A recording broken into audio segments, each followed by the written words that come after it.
ഒരാൾ ചെയ്ത് വിജയിപ്പിക്കുന്നത് കണ്ട് അതിൻ്റെ പുറകെ പോകുന്നതിനെക്കാട്ടിയും ഞാനൊരു സംരംഭം തുടങ്ങിയിട്ട് അത് വിജയിപ്പിച്ചെടുക്കണം എന്ന് കാണിക്കുന്നത് വലിയൊരു ധൈര്യം തന്നെയാണ്. അപ്പോൾ 12 വർഷം മുമ്പ് ഈ സ്ഥാപനം എങ്ങനെയാണ് ഉണ്ടായത്? എനിക്കതാണ് അറിയേണ്ടത് ആദ്യം. എനിക്ക് സത്യത്തിൽ ചെറുപ്പം മുതലേ ഈ ഒരു പ്രൊഫഷനോട് ഭയങ്കര ഒരു ആഗ്രഹമായിരുന്നു. 12 വർഷം മുമ്പ് ഒട്ടും ഇതിനോട് യോജിക്കുന്ന പാരൻസ് അല്ല. സമൂഹം തന്നെ അങ്ങനെയാണ്. കല്യാണത്തിന് ശേഷം ഹസ്ബൻഡ് സപ്പോർട്ട് ചെയ്തിട്ടാണ് ഞാൻ ഇതിലേക്ക് വരുന്നത്. ശരിക്കും ഞാൻ സത്യത്തിൽ ഒരു ബിസിനസ്സുകാരിയൊന്നുമല്ല. ഞാൻ എപ്പോഴും ഡെഡിക്കേറ്റഡ് ആണ്. ഞാൻ എൻ്റെ വർക്കിൽ ഞാൻ 100% കൊടുക്കും. ബിസിനസ് ചെയ്യാൻ അറിയില്ലെന്നാണോ? സത്യമായിട്ടും അറിയില്ല.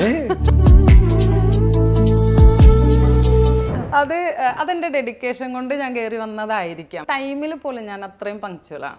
നമ്മളിപ്പോൾ ഞാൻ ഒരു അരമണിക്കൂർ മുമ്പ് ഞാൻ അവരുടെ വീടിന്റെ മുമ്പിൽ എത്തും. എന്നിട്ട് ഞാൻ അവിടെ വെയിറ്റ് ചെയ്യും. നമ്മൾ പറഞ്ഞ ടൈം വരെ ഞാൻ അവിടെ വെയിറ്റ് ചെയ്യും. എന്നിട്ട് ആ ടൈമിൽ ഞാൻ ഇവരെ വിളിക്കും. ചില ദിവസങ്ങളിൽ കുട്ടികളെ എണീറ്റിട്ട് പോലും ഉണ്ടാവില്ല. എന്നോട് ഹസ്ബൻഡ് പറഞ്ഞിരുന്നു, ഡെഡിക്കേഷൻ കാരണം ഡെലിവറിയുടെ ടൈമിൽ വരെ ഫോണിൽ സംസാരിച്ചോണ്ടിരിക്കുന്നു.